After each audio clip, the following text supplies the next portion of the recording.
Hi, it's Pastor Ken from Northminster Presbyterian Church in Tucson, Arizona. Hope you're having a good day and a good week. One of the things I do regularly, sometimes when I'm teaching a Bible study, and usually it's a study rather than a sermon, or I'm teaching a class, is I'll hand out an object to a group and I'll say, how does that object remind you of God? Maybe I'll hand out a pair of glasses and they'll say, well, God helps us to see him more clearly by giving us his word, by giving us his son. Or God in my life helps me see what's happening around the world in a different way. Maybe I'll give somebody a phone and they'll say, well, God is kind of like a phone because he communicates with us and we can communicate with him. And there's all kinds of objects that you can use. Today, one of the scriptures from our Presbyterian mission calendar is Matthew 22, 1-14. And it's such an interesting story because it teaches us some things about God that sometimes I think we forget or that other people just take for granted. It's a story of a king who throws a banquet for his son, a wedding banquet for his son, and everything has been prepared, everything is ready now. And for those people that he's invited, it's now ready for them to come to the party. And they come with all kinds of excuses, and he sends his servants out to get them.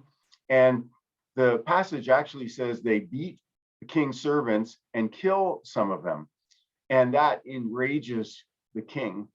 But before it enrages him, he sends his servants out into the streets to invite people. And the end of the story, the hall is full. I think it teaches us two things about God. First of all, God is not passive. God is the most active person in this story as he throws a wedding, he does all the preparations, he sends out the invitations, and then he seeks people to come. Lots of people, I think, in our world today see God as passive. He doesn't really do anything. He doesn't really invite anyone. He's just kind of up there, excuse me, and not really doing anything. And that is such a false view of God. The other false view of God is that somehow God does not get angry. In the end, somehow everything is going to be okay because God is all loving. And if we are to, and if we reject him, you know what? In the end, he'll work it out. He understands we're busy people, but he'll make it all good in the end. And certainly from this parable, that is not the kind of God that we see.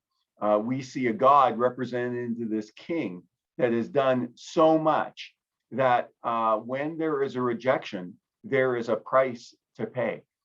And so it is an interesting parable. It's a parable that shocks us in many ways because maybe we don't want to think about a God that executes judgment. We like a God that invites. We like a God that prepares a wedding feast for us. But it's that God that reacts to rejection with anger and judgment, excuse me, that we're not so fond of. So I invite you to read the section, the parable. Again, it's Matthew 22, 1-14.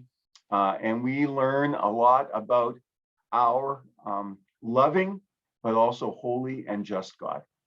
I hope you have a great day and the rest of the week, and be safe and be well.